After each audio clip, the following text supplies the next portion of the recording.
Ensuite il dit, et que tu les loues pour la subsistance donnée par Allah. Ceci également fait partie du manque de certitude.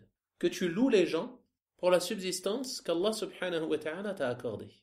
C'est-à-dire qu'une subsistance te vient et que tu l'attribues aux gens au lieu de l'attribuer à Allah. Comme en disant par exemple, ceci n'est m'est parvenu que par un tel. Je n'ai obtenu cet argent qu'en raison de cette personne. Alors que la subsistance tout entière, elle provient d'Allah subhanahu wa ta'ala. Comme le font certaines personnes qui pensent qu'il n'est pas possible de vivre dans des pays où il n'y a pas d'aide sociale. Et qui se dit mais comment font les gens pour vivre dans tel ou tel pays alors qu'ils n'ont pas d'aide sociale? Et ainsi de suite. Ceci provient d'un manque de foi et d'un manque de certitude. Car les aides sociales que tu peux avoir dans tel ou tel pays, elles font partie de la subsistance qu'Allah subhanahu wa ta'ala t'a accordée. Même s'il y a des personnes qui en sont la cause, cette subsistance, elle te provient d'Allah subhanahu wa ta'ala.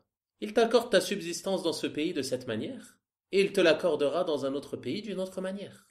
Et tu dois avoir la certitude de cela. Donc lorsque tu es comblé d'un bienfait en termes de subsistance, ce qui t'incombe c'est de louer Allah subhanahu wa ta'ala. Et non pas de louer les gens et d'attribuer ce bienfait aux gens.